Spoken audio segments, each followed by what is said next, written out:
Nós estamos, irmãos, até quarta-feira passada, nós trabalhamos o pano de fundo dos 10 mandamentos, seja os princípios absolutos de Deus para aqueles que foram chamados segundo o seu propósito.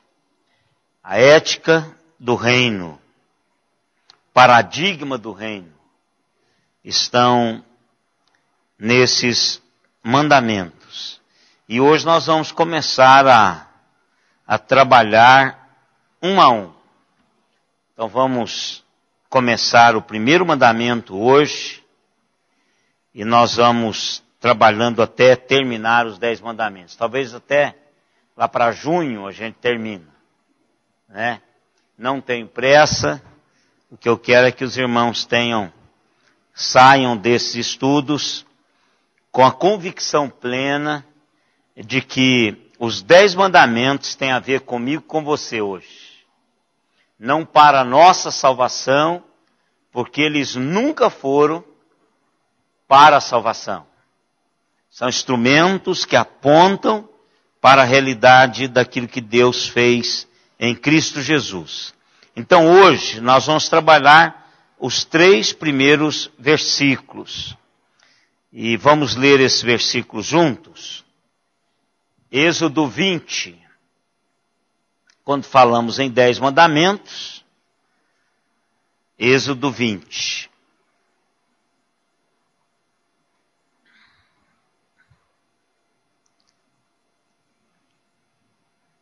Verso 1, 2 e 3. Então falou Deus todas estas palavras.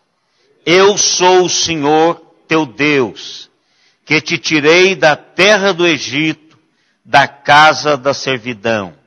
Não terás outros deuses diante de mim. Vamos orar mais uma vez, irmãos. Deus amado, esta é a tua palavra. Como desde o início desse culto, nós temos nos lembrado disto. Palavra absoluta, palavra verdadeira, inerrante. Nós queremos, ó Deus, que esta palavra seja de fato aquilo que o apóstolo Paulo diz lá na sua carta à igreja de Corinto. Que de fato a base seja esta palavra. Que a base tenha o Senhor como aquele que fala e dá a nós o norte a ser seguido.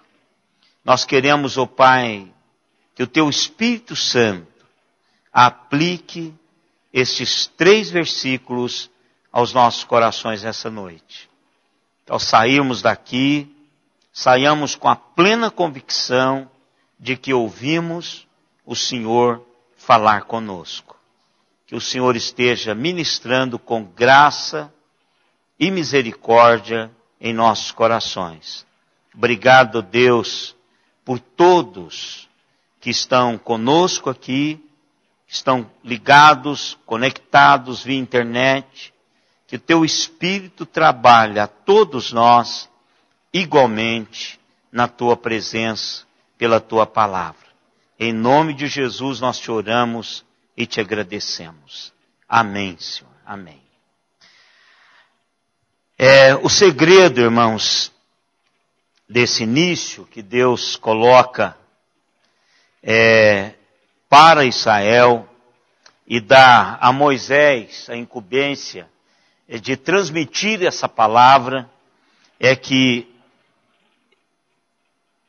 Deus quer saber e Deus quer definir quem vai ocupar o primeiro lugar nas nossas vidas. Não importa muito quem está em que posição em nossas vidas, até que nós decidamos a questão de quem está em primeiro lugar nas nossas vidas. quando Deus manda que Moisés entregue essas palavras ao seu povo, Deus estava fazendo isso aqui, exatamente isso. Que o seu povo, eu e vocês hoje, que o povo de Deus, o Israel lá atrás, precisavam saber quem estava em primeiro lugar em suas vidas.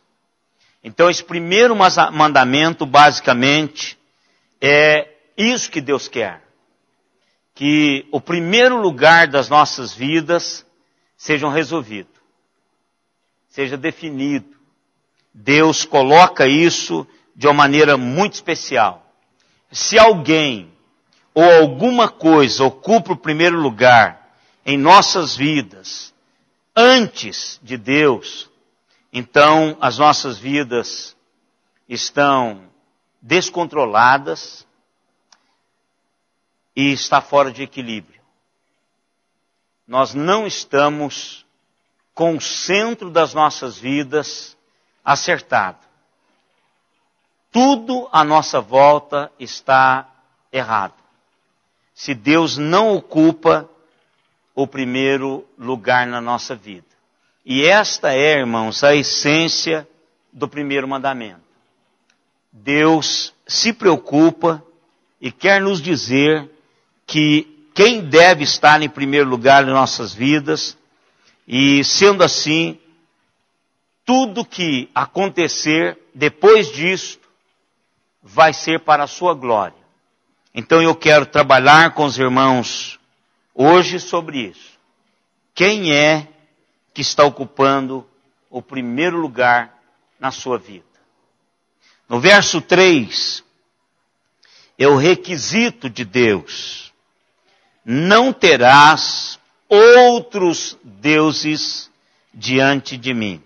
É uma exigência de Deus, e é uma exigência muito simples, irmãos, porque Deus quer ocupar primeiro lugar em todas as áreas das nossas vidas. O que isso acontece na prática?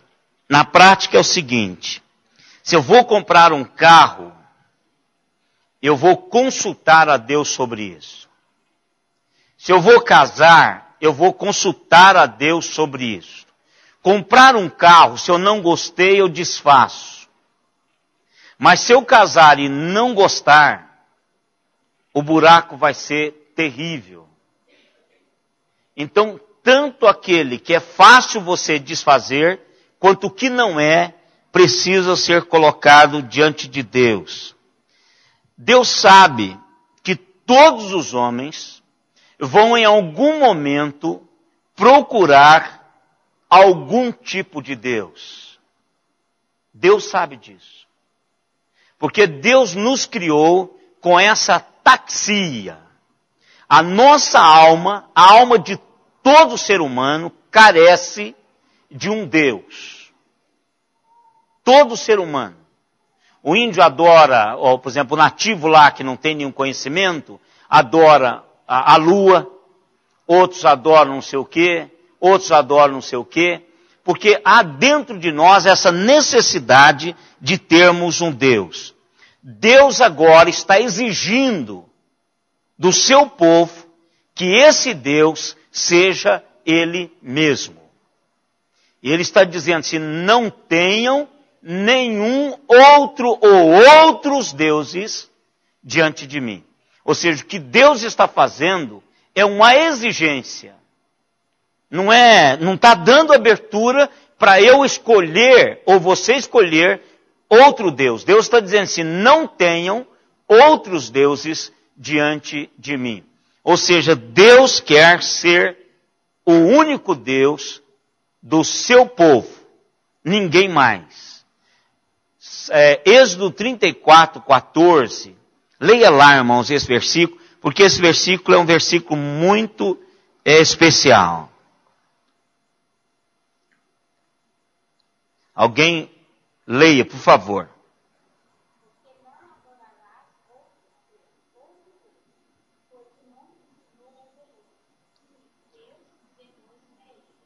Então está dizendo aqui o quê? Não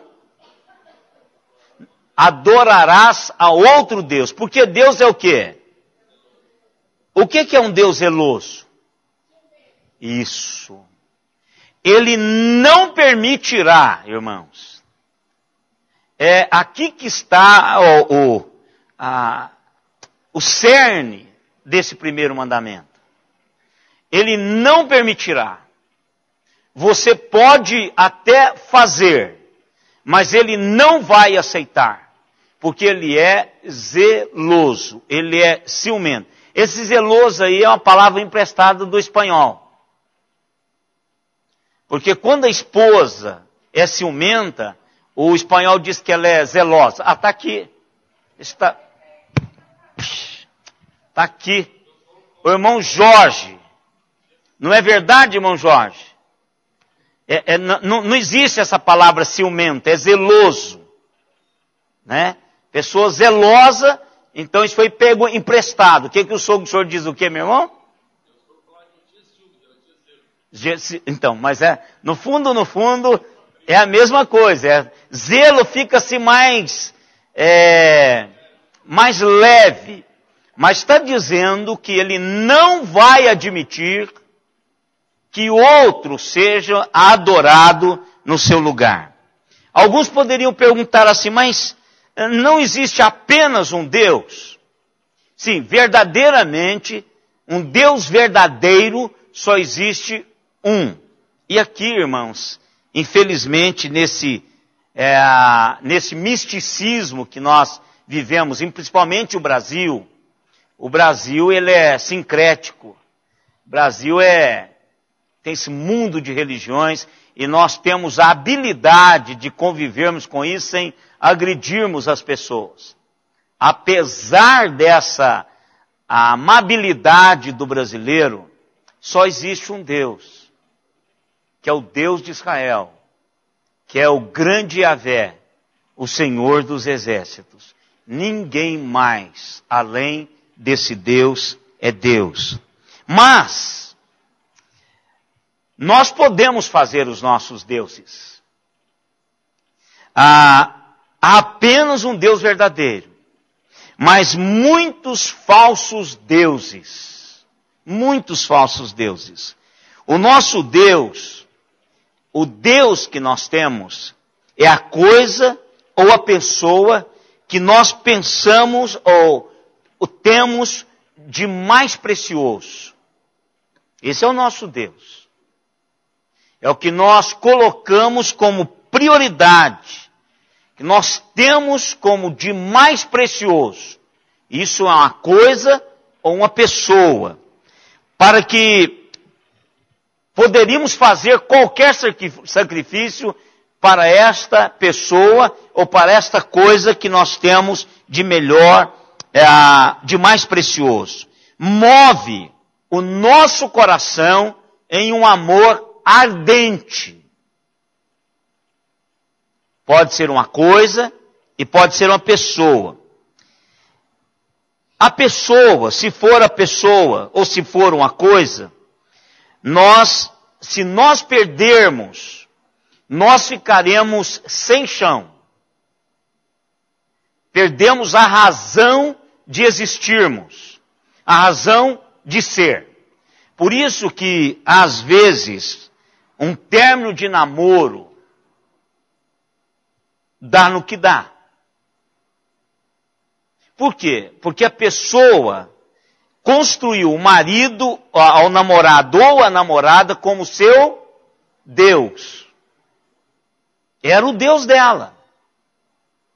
Ela tinha em alta estima, ela tinha como mais preciosa de todas as suas possessões, movia o seu coração em um amor e sacrifício, dava a ela sentido para viver, e quando ela perdeu o chão. Então isso é um Deus. Carro, casa, emprego, qualquer coisa, pessoa ou coisa. Martim Lutero diz assim, tudo o que devotamos a maior parte do nosso tempo, do nosso pensar, do nosso dinheiro, é o nosso Deus. Tudo o que devotamos, pessoa ou coisa, a maior parte do nosso tempo, do nosso dinheiro, este constitui o nosso Deus. Isso é sério. Porque por que eu creio que os 10 mandamentos é contemporâneo? Porque nós estamos quebrando esse mandamento como princípio do reino. Deus não está mais ocupando a prioridade na vida da maioria dos crentes. E o que é interessante, irmãos, que todo mundo vai passar por esse crivo, por esse paradigma de Deus. Mas, no fundo, este paradigma de Deus foi dado para o seu povo. Deus não deu para os egípcios. Deus não deu essas 10 ordens, esses 10 paradigmas para qualquer outra nação. Deus deu para o seu povo. Então isso é para mim e para você. Deus quer ocupar o primeiro lugar. Só pensa um pouquinho, quanto tempo você gasta com a palavra de Deus por dia? Não responda não. Quanto tempo você gasta na televisão? Quanto tempo você está gastando com a internet? Estava comentando com a Lívia quando eu cheguei, o Fabinho estava brincando com o joguinho dele, eu comentei. A hora que ele brincou, lembrei, passou hoje uma reportagem de que o Hospital das Clínicas já está com um setor de tratamento de dependentes da internet. Qualquer coisa que você devota tempo, dinheiro, a sua atenção, qualquer sacrifício, o amor precioso, é o seu Deus. E a pergunta é, será que nós estamos devotando a Deus o tempo necessário, o tempo que deveríamos fazer de fato e de verdade com relação à nossa vida ao Senhor? Ele quer o primeiro lugar. Deus sabe que o homem, por natureza, é uma criatura religiosa. E ele vai encontrar alguém ou algo para dar a sua adoração. E muitas vezes as coisas e as pessoas ocupam o primeiro lugar em nossas vidas. Eu quero colocar aqui algumas coisas que elevam-se ao status de Deus em nossas vidas. Eu quero dar o texto e os irmãos vão dizer para mim qual que é a coisa ou pessoa que o texto está dizendo que pode elevar-se ao lugar de Deus nas nossas vidas. Filipenses, capítulo 3, verso 18 e 19. Filipenses 3, verso 18 e 19.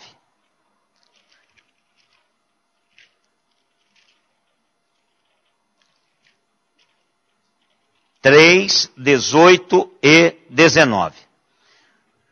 Olha o que diz. O título lá diz assim, inimigos da cruz de Cristo. Primeiro verso 17, Paulo chama estes irmãos de Filipos para serem os seus imitadores e observar os que andam segundo o modelo que tendes em nós, ou tendes neles.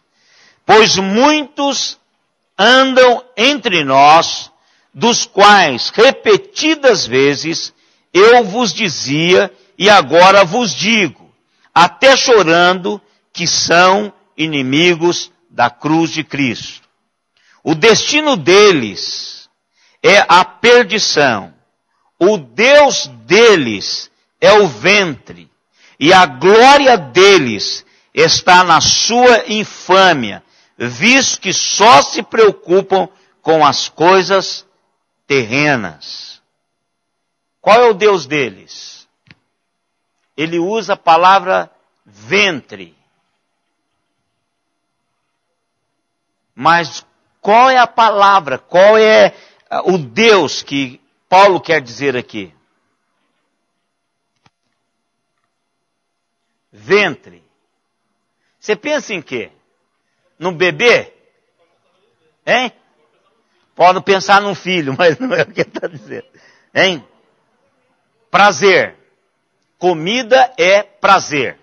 Nós temos outros prazeres. Nós temos sexo, nós temos computador agora, nós temos futebol. Tem um punhado de prazer. Depende. Né?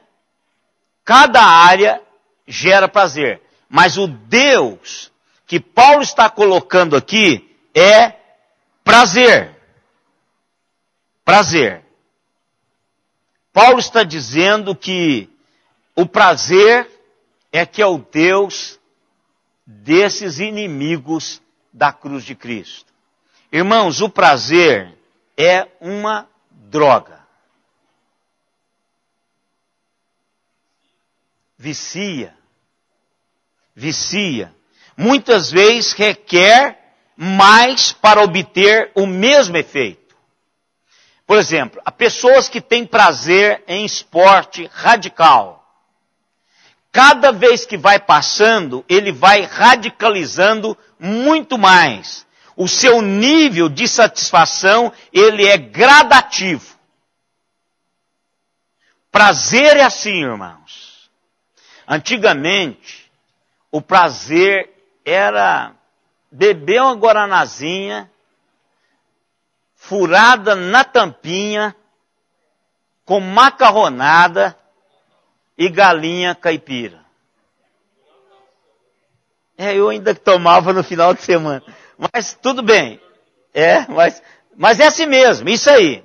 Hoje já não temos mais. Por quê? Porque o nosso prazer, ele está aumentando o nível de satisfação. Então ele passa a ser o nosso Deus. Hoje eu assisti, hoje ou ontem, eu não sei, eu estava assistindo, hoje eu não assisti televisão hoje. Foi ontem. Ontem, não sei. Passou uma reportagem que os homens estão ocupando já 35% das salões, esse coisa de embelezamento. Foi hoje, ontem, né? Não passou isso? Que entrou um camarada, faz não sei o que na barriga para tirar a gordurinha. Para de comer, mas tudo bem. Então, o que está acontecendo? Isso gera exatamente prazer. O cara quer fazer a coisa, quer comer à vontade, aí depois vai fazer qualquer outra coisa para melhorar isso. Prazer. Então o nível de satisfação vai aumentando. E nós podemos aqui incluir entretenimento, incluir comida, não é? Olha, eu não sei vocês, e aqui eu não estou criticando ninguém, estou só dizendo a minha leitura. Nós saímos do Brasil e vamos para a Itália para comer macarronada. Gente, pessoas vão por causa da gastronomia. Vai para o Chile para beber o vinho do Chile. Né? Então, muitas pessoas vão quando chegam contam das comidas. Comi prato tal, comi prato tal, comi. Vai aumentando o nível. Vai aumentando o nível. Então, prazer, irmão. Por exemplo, o sexo no casamento era simples. Vocês precisam de ver o que acontece no aconselhamento pastoral com relação a estes relacionamentos nas quatro paredes. Os sex shops, é isso? Está proliferando. Agora tem horários específicos para os homens. Agora você pode comprar via internet também. seus brinquedinhos. Antigamente, o prazer era mais simples. Hoje, está aumentando o nível de satisfação. Não é mais a maneira natural. Precisa agora de contratar alguém para tornar você uma especialista, esposa do sexo.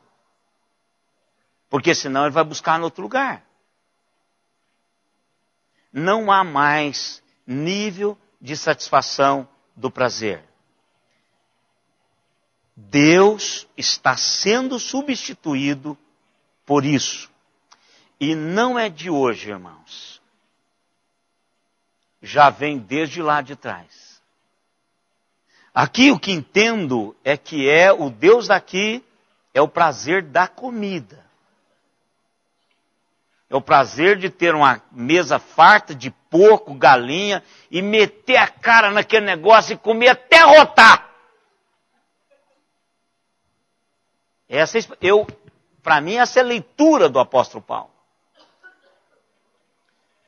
Lambuzar no prazer de uma festa, de uma balada, de um momento assim de encher a cara e comer bastante. Mas nós poderíamos ampliar para o prazer do entretenimento, prazer sexual e assim por diante, irmãos. Prazer tem tomado o lugar de Deus na vida do homem moderno.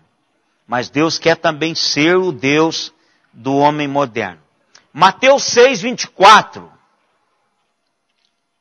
Alguém leia e me digam qual é o prazer que aí está. Qual é o Deus, aliás?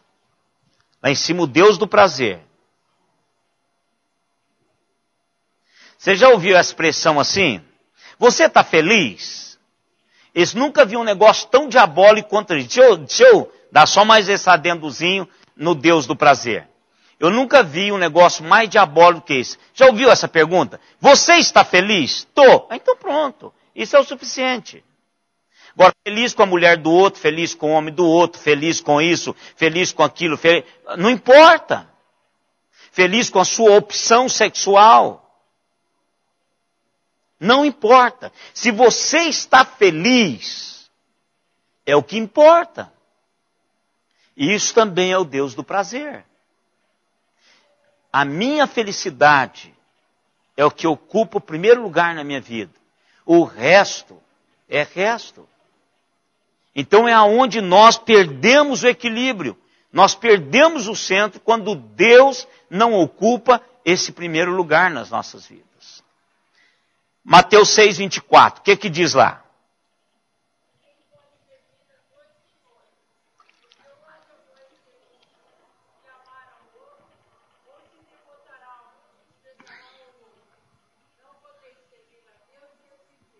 Então ele está dizendo que as riquezas também é um Deus. As posses, o apego dominam a vida das pessoas. Hoje nós estamos também passando por isso, irmãos. Parece que as pessoas estão atrás de ter cada vez mais. Alguém escreveu um livro dizendo assim, quanto que é o suficiente? Um pouquinho mais. Ou seja, senhor? Rockefeller falou, mas tem um livro também, né? O quanto que é o bastante? Rockefeller falou do suficiente? Ou é o bastante? Exatamente, perguntou para ele um pouco mais. Ele já era bilionário, né? Então perguntou um pouco mais. Então essa é a filosofia de quem coloca as posses como prioridade nas suas vidas. Eu ouvi, irmão Miguel, não vamos citar nome, né, irmão Miguel? Irmão Miguel, isso é porque a gente está sendo transmitido aqui, lá não tem problema que a gente está no grupinho lá. Mas o irmão Miguel tem um amigo, uma pessoa, que ele falando que precisava de acertar a vida dele, o irmão Miguel contando do que Deus fez na vida dele, ele disse, olha, esse negócio como é que é? Dinheiro no bolso, como é que é? Como é que falou, irmão Miguel? Poupança. Dinheiro no bolso, religião do outro lado. Então, é porque ele não quer se envolver com Deus. Ele ama ter dinheiro, ganhar dinheiro, ter mais, um pouquinho mais. As pessoas que colocam o dinheiro em primeiro lugar são idólatras. Tanto quanto os que colocam o prazer em primeiro lugar. Deus diz assim, não podem servir a dois senhores. Não pode. Porque você vai devotar a um e abandonar a outro. Então Deus está dizendo na sua palavra que dinheiro é um Deus que pode ocupar o primeiro lugar nas nossas vidas. Mas Deus não vai aceitar isso. Ou você se devotará a Ele, colocando em primeiro lugar, ou então você vai devotar ao outro e perder a realidade de Deus. Romanos 1, 25. Arrepia a alma só de ler Romanos 1, viu?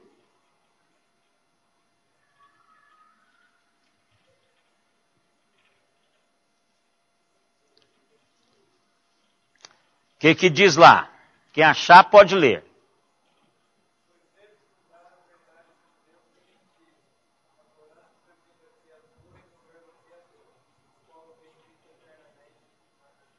O que eles fizeram então?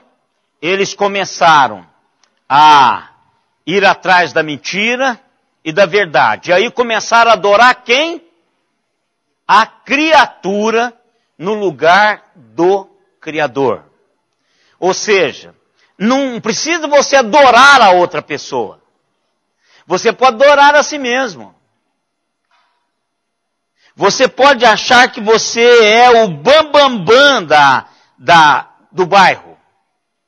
Você pode achar que tudo está girando, ou deve girar em seu redor, em torno de você. Então você se acha o máximo. Você quer que as pessoas lhe adorem. Você já viu pessoas assim? Você conhece pessoas desse jeito? Que se acha que deve sempre estar por cima, que tudo tem que ser ela. Hoje é tremendo, irmãos. Por exemplo, nós temos aí uma figuraça no nosso tempo. Eu acho ele uma figuraça trágico. Ele seria cômico. Mas Maradona, para mim Maradona é a figura mundial disso que o texto está dizendo. Maradona tem uma igreja, vocês sabiam disso? Que adoram a Maradona. Que adoram a Maradona. Quando ele fez aquele gol e diz que aquele gol era a mão de Deus, ele não estava referindo ao nosso Deus. Ele estava referindo-se a si mesmo. E aí os crentes, que blasfêmia, que nada, irmãos. Ele estava referindo-se a si mesmo, porque ele se acha assim. Não é, eu não vou adorar, não é isso. Muitas vezes você adora, nós chamamos, tem um nomezinho, mas esse é quando o cara, ele fica só olhando para o corpo dele, mas ele não importa que os outros, é só ele que quer ver, é narcisismo, não é isso? Mas é ele que se adora. Mas quando eu me coloco como Deus e quero que as pessoas me adorem, é o Maradona. E aí eu estou dizendo Maradona porque é questão mundial. Mas ele é uma figura. Toda vez que ele aparece para se mostrar, para aparecer para todo mundo como Deus que quer ser adorado. E isso é um perigo, irmãos. Porque nós, muitas vezes, criamos esses ídolos. Nós criamos, as pessoas já têm isso e nós começamos a criar. Agora, podemos criá-los dentro de casa, enquanto são pequenininhos. Podemos alimentar essa coisa humana, esse filhotinho, que vai tornar-se um Deus lá em casa. Então nós precisamos tomar cuidado com isso. Inclusive de dizer e colocar os nossos filhos nos lugares deles. E dizer quem é o Deus que deve ser servido. Essa pessoa, como Maradona, não só é um idólatra, como está usurpando o lugar de Deus. É pior ainda. É pior ainda. Porque aquele que usurpa o lugar de Deus não fica lá por muito tempo. Porque todos quantos tentaram fazer isso, não ficaram por muito tempo nesse lugar. Deus não vai permitir que ocupe o seu lugar. Ele nunca permitiu. Lúcifer, o anjo de luz, não ficou junto a ele porque tentou usurpar o seu lugar. E agora imagine, se ele fez isso com Lúcifer, o que ele vai fazer com qualquer outro que tentar fazer isso. Então, é idolatria e é ídolo quem faz isso. A lista, irmãos, você pode chegar em casa e aumentá-la porque ela é infinitamente grande. Qualquer coisa, qualquer pessoa pode fazer um Deus de qualquer pessoa pode fazer um Deus de qualquer pessoa ou de qualquer coisa. O que nós temos que fazer é não permitir que nenhum Deus, mas somente o Deus poderoso, ocupe o nosso coração.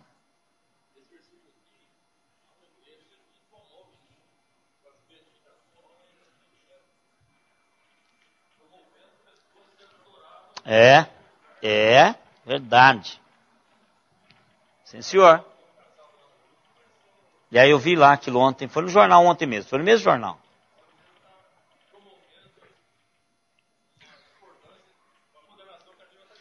Condenando outros a fazer isso. Agora olha, veja uma coisa, irmão, se não tivesse pessoas que adorassem a essas pessoas, isso não iria para frente. Por isso que os 10 mandamentos, ele é atualíssimo. Ele é contemporâneo quanto o jornal que vai sair amanhã, o Folha de São Paulo. Contemporâneo. Responde a perguntas que nós estamos fazendo hoje. Ontem eu fiquei pensando, reportando a isso que o senhor falou. Talvez esses homens, esse casal, tenha feito isso como um chamamento de Deus para a vida deles, e pelo que parece, eles foram excelentes pais, tanto é que os filhos fizeram a mesma coisa. Talvez, irmãos, quando eles fizeram isto, eles estavam tentando servir a Deus. Agora outros aparecem e dizem, não, eles são especiais. Fizeram com honestidade. Bons patrões. Falou uma coisa interessante. Todos os escravos da fazenda dele tinham salário. E libertavam. Imagine isso naquela época, irmãos. Isso é atitude crente. Isso é atitude de crente. Não amordace a boca do boi que debulha o milho. Cuidado com o salário do jornaleiro. Isso é princípios da palavra de Deus para que eu e vocês possamos viver. Ele vivia lá atrás. Então, para que colocar essas pessoas para outros adorarem? É pior para quem está fazendo. Porque eles não têm culpa. Não foram eles que fizeram isso. Agora, se eles aceitassem isso na época, aí sim, eles carregariam essa culpa. Mas é porque é o que Deus sabe, irmãos. Nós somos Nós temos essa índole de religiosidade. E o brasileiro de superstição. Se Paulo chegasse no Brasil hoje, ele diria assim, se ele desse uma voltinha, o sobrevoo dele fosse no Rio de Janeiro, primeiro sermão dele ia assim, eu observei que vós sois, o quê? Muitos supersticiosos ou religiosos. É porque foi isso que ele fez em Atenas. Ele viu a multidão de Deus, aí ia ver o Cristo, né? Eu falei, o camarada falando, não, nós vamos restaurar o dedinho do Cristo para que ele continue abençoando o Rio de Janeiro. Não vale nada. Se aquele fosse o Cristo, não estava resolvendo para nada no Rio de Janeiro. Só serve para trazer dinheiro, bater foto. Porque para abençoar o Rio, tá mal, hein? Como Deus do Rio, aquele Cristo tá mal. Tá mal. O nosso, então, nem se fala, hein? Vocês observaram em volta do Cristo de Araraquara a podridão, a miséria que está em volta. Miséria humana, tristeza humana, que parte o coração todas as vezes que eu passo ali. O que o Cristo de Araraquara está fazendo? Nada. Permitindo que se prostitua ao lado dele. Façam pontos ao lado dele. Então, irmãos, é muito maior do que estátua, do que pessoas beatificadas ou santificadas, não importa. Deus quer Ele ser o Deus. Ninguém mais, não é? Quais as razões de Deus para exigir isso, irmãos? Quais as razões de Deus para exigir isso? Mas antes, eu queria propor uma pergunta, um questionamento pessoal. Se nós realizássemos aqui hoje, entre eu e vocês, uma pesquisa, e pedíssemos que cada um que aqui está, nomeasse uma pessoa ou uma coisa que domina a nossa vida. Qual seria a resposta?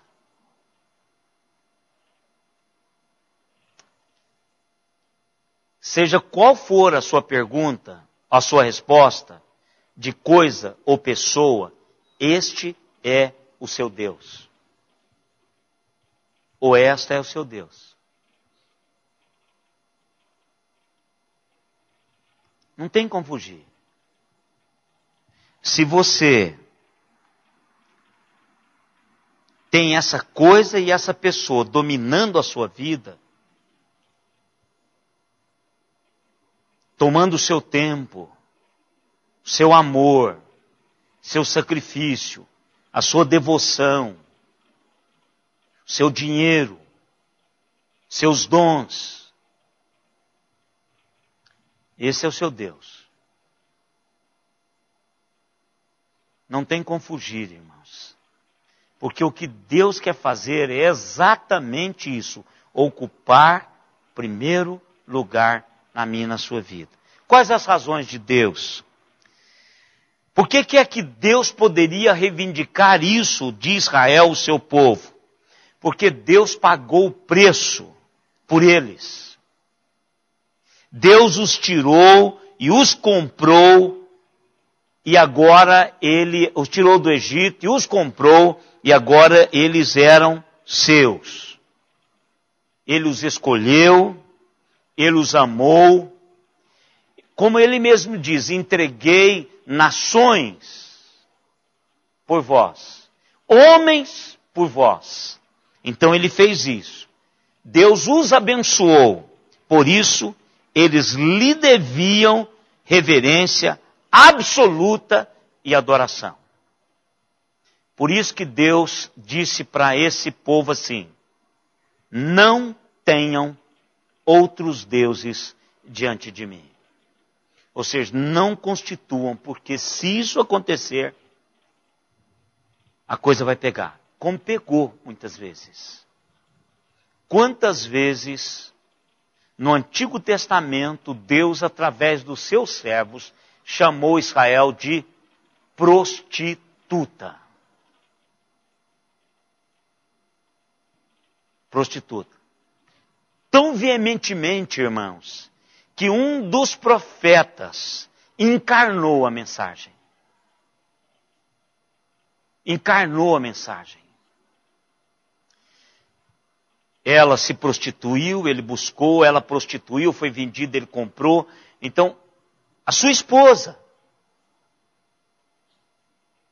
para que Israel entendesse a dor, o peso do que Israel estava fazendo. Então Deus não aceita. E a pergunta, irmãos, que eu quero para terminarmos e jogarmos para a próxima quarta-feira, e quanto a mim e a você, por que é que Deus pode reivindicar de mim e de você o primeiro lugar nas nossas vidas? Por que que esse primeiro mandamento eu devo a Deus reverência absoluta, eu devo a Deus adoração absoluta? Por que que Deus pode reivindicar de mim, o Ezequiel, o primeiro lugar no meu coração, na minha vida, nos meus propósitos, nos meus projetos? Quarta-feira a gente vai trabalhar isso. Quarta-feira que vem. Porque é muito fácil nós olharmos para Israel e falar, ah, sim, claro, ele tinha que cobrar de Israel. Mas, e de mim e de você? Por que é que Deus pode... Ah, agora aí só quarta-feira. Porque Deus, irmãos, Ele não deu isso para uma nação, mas por todas as nações e por todas as gerações dos seus filhos, do seu povo. Então não ficou lá atrás, tem a ver comigo e com você.